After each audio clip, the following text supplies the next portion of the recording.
Shalom saudara-saudaraku yang dikasihi oleh Tuhan. Selamat berjumpa kembali di dalam mendengarkan renungan firman Tuhan hari ini, Jumat 16 Desember 2022. Puji Tuhan, saudara-saudaraku, kita boleh sampai pada hari ini semua karena kasih anugerah Tuhan.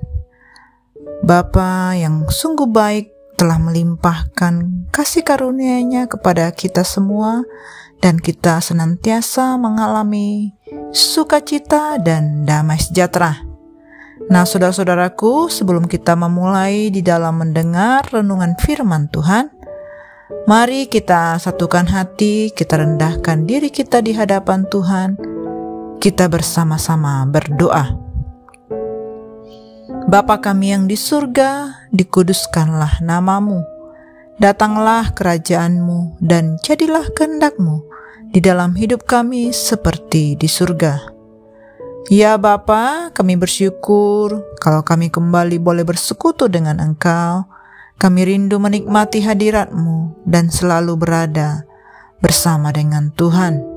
Kami bersyukur ya Bapa, Engkau yang senantiasa memberikan kami hati yang penuh dengan ucapan syukur, sehingga kami boleh melalui sepanjang hari ini dengan kemenangan yang daripada Tuhan. Terima kasih Bapa, kami mendengar firman Tuhan dengan sungguh-sungguh dan dengan duduk tenang. Terima kasih Bapa, kami siap mendengar firman-Mu dan firman-Mu menjadi rema di dalam hidup kami. Kami berdoa hanya di dalam nama Tuhan Yesus. Amin. Nah, saudara-saudaraku, kita akan bersama-sama mendengar firman Tuhan pagi ini yang berjudul Buah dari Ketaatan. Mari saudara-saudaraku, kita boleh membaca firman Tuhan bersama-sama di dalam Yesaya 20 ayat 1 sampai dengan 6. Mari kita simak bersama-sama firman Tuhan ini. Saya akan membacakannya bagi kita semua. Ucapan ilahi terhadap Mesir dan Ethiopia. Pada tahun ketika panglima yang dikirim oleh Sargon, Raja Asyur, tiba di Asdod, lalu memerangi dan merebutnya. Pada waktu itu berfirmanlah Tuhan melalui Yesaya bin Amos. Firman-Nya, pergilah dan bukalah kain kabung dari pinggangmu, dan tanggalkanlah kasut dari kakimu.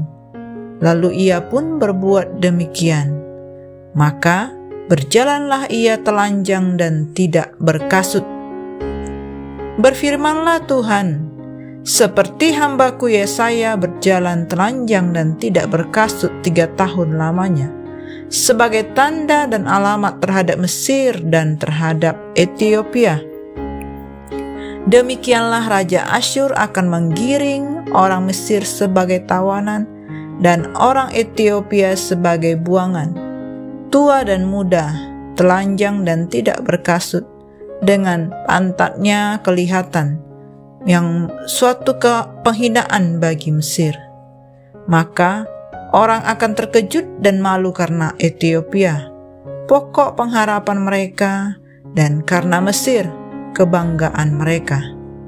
Dan penduduk tanah pesisir ini akan berkata pada waktu itu, lihat, beginilah nasib orang-orang yang kami harapkan. Kepada siapa kami melarikan diri dan minta pertolongan supaya diselamatkan dari Raja Asyur? Bagaimana mungkin kami terluput? Amin. Nah, saudara-saudaraku, dari ayat ini kita boleh belajar dan kita mengetahui bagaimana kisah dari Nabi Yesaya, yaitu tentang ketaatannya. Saudara-saudaraku, apa itu ketaatan di dalam kekristenan kita? Ketaatan adalah bagian ataupun bukti dari iman kita. Bisa saja ketaatan didasarkan atas motivasi tertentu, tetapi tidak ada cara lain untuk mewujudkan iman kecuali dengan ketaatan. Alkitab menjelaskan orang yang hidup dalam ketaatan sebagai wujud iman mereka. Mereka bersedia membayar harga untuk sebuah ketaatan. Dan ketaatan merupakan hal yang tidak mudah di dalam berhubungan dengan Allah. Ada kalanya sebuah ajaran sudah jelas kita mengerti, namun tetap saja sulit untuk mentaatinya. Akan tetapi, terkadang kita diperhadapkan pada suatu perintah atau ajaran yang sulit dimengerti dan sulit ditaati. Ketaatan merupakan hal yang tidak mudah dalam relasi dengan Allah. Di dalam kitab Yesaya ini kita boleh belajar ada satu perintah Allah yang janggal bagi Yesaya. Allah menyuruhnya untuk berjalan telanjang dan tidak berkasut selama 3 tahun. Allah pun tidak menjelaskan mengapa Yesaya harus melakukan hal tersebut. Lalu di dalam kebingungannya, Yesaya bisa saja menolak atau mengajukan keberatan kepada Allah. Akan tetapi, Yesaya memilih untuk tetap taat ketika perintah datang kepadanya. Saudaraku, melalui tindakan Yesaya yang berserah total kepada Allah, Yesaya taat melakukan walau tidak mengerti apa yang dilakukannya. Mungkin bagi kita tindakan Yesaya tersebut terlihat sangat aneh dan memalukan. Namun, bagi Yesaya, ketaatan kepada Allah justru ia letakkan di atas segalanya. Saudara-saudaraku, banyak orang Kristen tidak lagi taat dan setia ketika doa mereka belum beroleh jawaban. Kita harus mengerti bahwa ketaatan adalah prinsip dari kehidupan kekristenan kita. Ketaatan bukanlah kebutuhan tunggal, tetapi ketaatan adalah sebuah semangat yang menggambarkan pola hidup kita. Kita harus memiliki semangat ketaatan seperti yang dimiliki oleh Tuhan Yesus kepada Bapanya. Saudara-saudaraku, ketaatan yang kita boleh praktekkan dalam kehidupan sehari-hari, kita boleh belajar meneladani Tuhan Yesus. Banyak yang kita lakukan bukanlah menurut kehendak Tuhan, melainkan menurut kehendak kita sendiri. Kita seringkali tidak suka jika disinggung terus perihal ketaatan.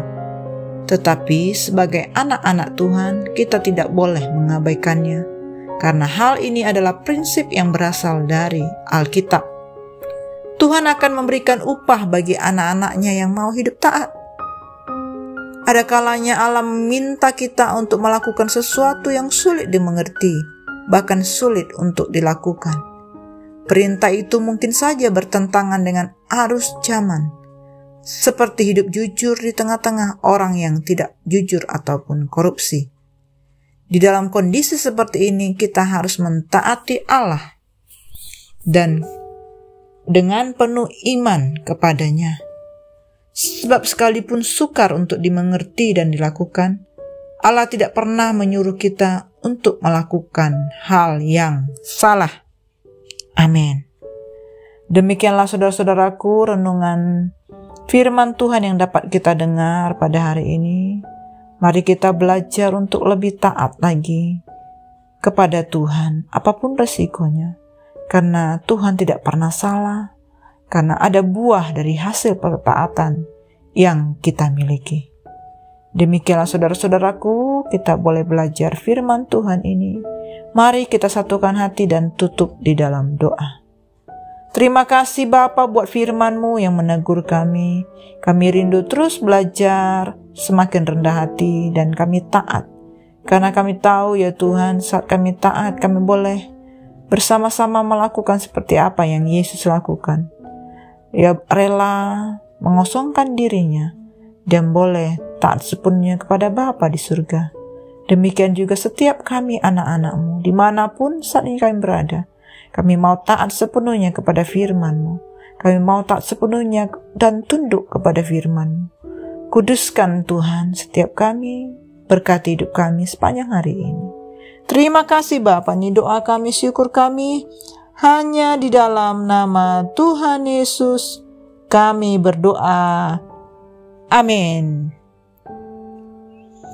Semangat pagi, semangat beraktivitas saudara-saudaraku. God bless you all.